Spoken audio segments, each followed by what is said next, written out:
నమస్తే కిరణ్ టీవీ భక్తి ప్రేక్షకులకి స్వాగతం. ప్రస్తుతం మనతో పాటు ఉన్నారు ప్రముఖ ఆధ్యాత్మికవేత్త, జ్యోతిష్య, వాస్తు పండితులు, దైవజ్ఞ నూకల రవికుమార్ సిద్ధాంతి గారు.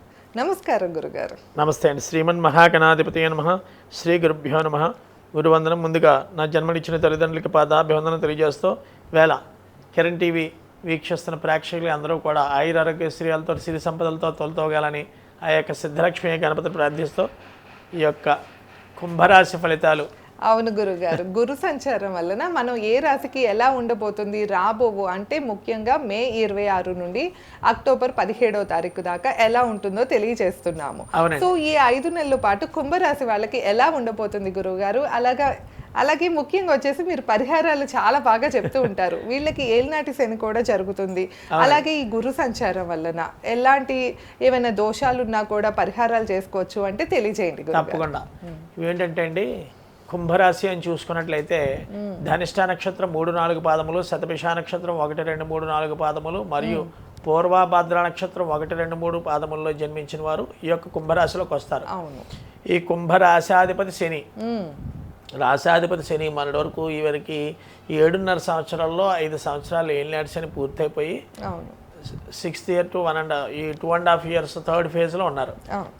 ప్రత్యేకంగా ఈ యొక్క గురుడి యొక్క మార్పు వల్ల, సంచారం వల్ల, అంటే మనం చెప్పుకోవడం జరిగింది మే 26 దగ్గర నుంచి అక్టోబర్ 17వ తారీఖు వరకు ఈ 5 మాసాల్లో వీరికి గురుడు ఇచ్చి అత్యద్భుతమైన ఫలితాలు ఏ రకంగా ఉంటాయి. ప్రధానంగా ఈ యొక్క ధనాధిపతి, లాభాధిపతి గురుడు ఏమవుతుందంటే కుంభరాశికి 2వ స్థానాధిపతి, కుటుంబము, సంపద, వాక్కు కారకుడు 2వ స్థానం. అలాగే లాభాధిపతి ఏ యొక్క పనిలోనైనా లాభం లేకుండా ఇప్పుడు ఉద్యోగం చేస్తున్నాడు ఏమండి, లేకపోతే వ్యాపారం చేస్తున్నాడు, లేదా ఒక మంచి సంస్థ నడుపుతున్నారు, లాభం లేకుండా ఎవరు ఏమీ చేయరు. ఈ లాభాపేక్ష, సంపద, వాక్కు, కుటుంబం కారకుడు ఎక్కడ ఉంటాడంటే వీళ్ళకి 6వ స్థానంలో సంచరిస్తాడు. ఎప్పటి నుంచి అండి? మే 26వ తారీఖు నుంచి. ఈ సంచరించడం వల్ల ఈ గురుడి యొక్క సంచారం 6వ స్థానంలో ఉండడంలో రోగము, రుణము, శత్రువులు అంటారు చాలామంది కుంభరాశికి.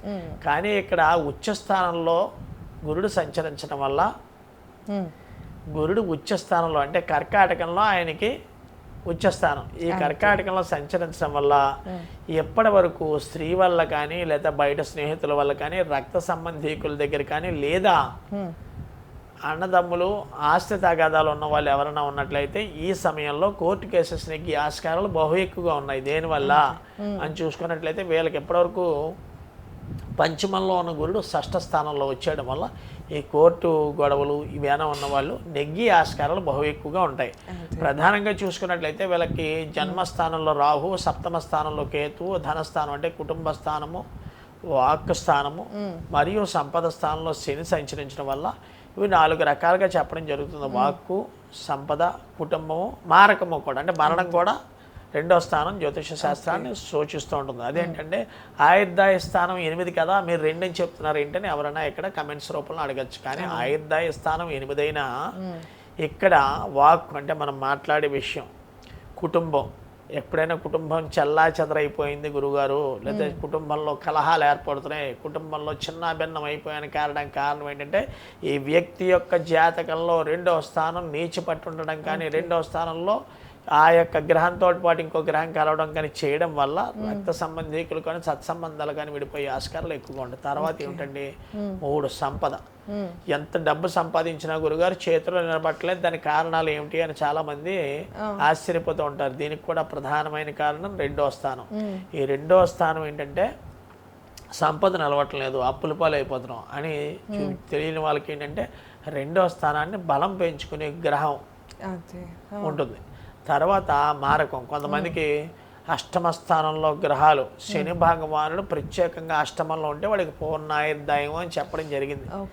8మంలో శని, మిగతా గ్రహాలు ఉంటే వేరు, కానీ శని 8మంలో ఉంటే ఆ వ్యక్తి పూర్ణాయుర్దాయపరుడు అవుతాడు. పూర్ణాయుర్దాయం అంటే ఏంటంటే భగవంతుడు 120 సంవత్సరాలు ఆయుర్దాయం ఇస్తే ఇవి షష్ఠి పూర్తి అని చెప్పడం జరుగుతుంది. హాఫ్ ఆఫ్ ద ఫేజ్ 60 yearsకి షష్ఠి పూర్తి తల్లిదండ్రులకు చేస్తారు పిల్లల యొక్క సమక్షంలో. అంటే 60 సంవత్సరాలు పూర్తి, మరొక 60 వసంతాలు పూర్తిగా నిన్నూరేళ్ళు ఆయురారోగ్య శరీరాలతో వర్ధిల్లాలని. ఇక్కడ బాల్యం, యవ్వనం, కౌమారం అని 3 రకాలైన ఫేజ్లు ఉన్నాయి. అంటే 40 ఏళ్ళకు ఒకటి, బాల్యం 40 ఏళ్ళకు వస్తారు కాదు, ఇవి 6 ఫేజుల కింద విభజించడం జరిగింది. ప్రత్యేకంగా 40 ఎందుకు అన్నారంటే ఆయుర్దాయ స్థిరంలో 40 సంవత్సరాలకు ఒకరికి, 80 సంవత్సరాలు ఒకటి, 120 సంవత్సరాలు బతుకుతూ ఉంటారు. 80 సంవత్సరాలు దాటిన వాడికి గ్యారంటీగా 95, 100కి సెంచరీకి దగ్గరికి వెళ్ళిపోతాడు. 80 దాటితే, 80 లోపు అయిపోతే మనం చేయలేం. ఈ ఆయుర్దాయ స్థానం కుంభరాశి వాడికి శని సంచరించడం వల్ల జన్మరాశి సాత్తు వారు కొంచెం ఆయుర్దాయ విషయంలో చాలా జాగ్రత్తగా ఉండాలి. ఏ సమయంలో శని మహర్దశ 2వ స్థానంలో శని, కుంభరాశి వారు ప్రత్యేకంగా ధనస్థానంలో శని సంచరించడం, శని మహర్దశ జరుగుతుంటే చాలా జాగ్రత్తగా ఉండాలి.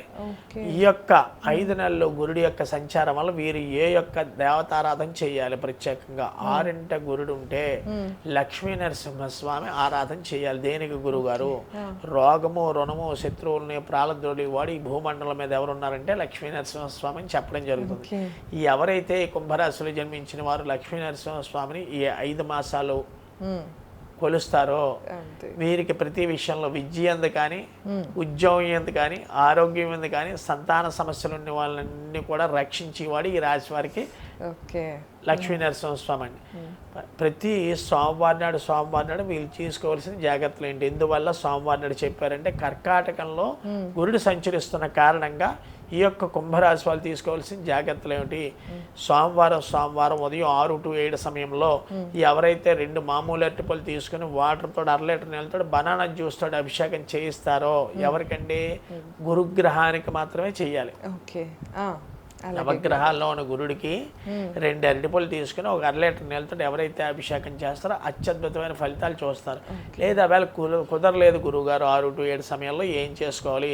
సూర్యాస్తమయం సమయంలోపు 1 అర కేజీ శనగలు నానబెట్టి, చాలా జాగ్రత్తగా అనాలి, 1 అర కేజీ శనగలు నానబెట్టి దాంట్లో బెల్లం ఉండల కింద మిక్సీ చేసేసి బెల్లము ప్లస్ శనగలు కలిపి ఆవుకు ఆహారంగా ఎవరైతే 16 ఉండలు పెడతారో, బృహస్పతిని ఉద్దేశించుకుని 16 ఉండలు శనగలు 16 బెల్లం వంటల కింద చేసి పెట్టాలండి. ఆవుకు ఆహారంగా పెడతారో, చాలా మంది ఆవులు బుర్ర తిప్పేసి తినవు వీడికి పట్టుకున్న దోషాన్ని. ఎవరైతే పెట్టిస్తారో అత్యద్భుతమైన యోగ ఫలితాలు చూడడంలో ఎటువంటి సందేహం లేదు. ఇక సాయంత్రం సమయంలో ఏమిటి విషయం? ఆఫీస్ రీత్యా ఇది వెళ్ళాము అని చూసుకున్నట్లయితే ఆ వేళ సాయంత్రం సమయంలో అయినా సరే వీరు ప్రత్యేకంగా ఈ కుంభరాశిలో జన్మించిన వాళ్ళు సున్నుండలు 16 తీసుకుని, సూర్యాస్తమయం అయిపోయింది సమయం లేదనుకునే వారికి 6:30 దాటాక ఆఫీస్ నుంచి వచ్చాం గురుగారు అంటే కుక్కకి ఆహారంగా సున్నుండలు పెట్టాలండి. అంటే ఇక్కడ మినుములు, బెల్లము ప్లస్ ఆవునేయ కలిపి ఉంటాయి సున్నుండలో. ఇది ఆహారంగా ఆ వేళ కుక్కకి ఎన్ని అంటే ప్రత్యేకంగా ఇన్ని నేను చెప్పలేదు, 6 ఉండలు పెడితే చాలా మంచిది. ఎందువల్ల అంటే షష్టంలో తిరుగుతున్నాడు కాబట్టి 6వ ఇంట గురు సంచారం జరుగుతుంది కాబట్టి కరెక్ట్గా 6 ఉండలు, మహా అయితే 100 to 150 రూపీస్కి వీళ్ళకి ఖర్చు. ఆ యొక్క సున్నుండలో కుక్కకి ఆహారంగా ఎవరైతే కుంభరాశి వారు పెడతారో వారికి అఖండమైన రాజయోగంగా ఉంటుంది. ఓకే, తప్పకుండా గురుగారు.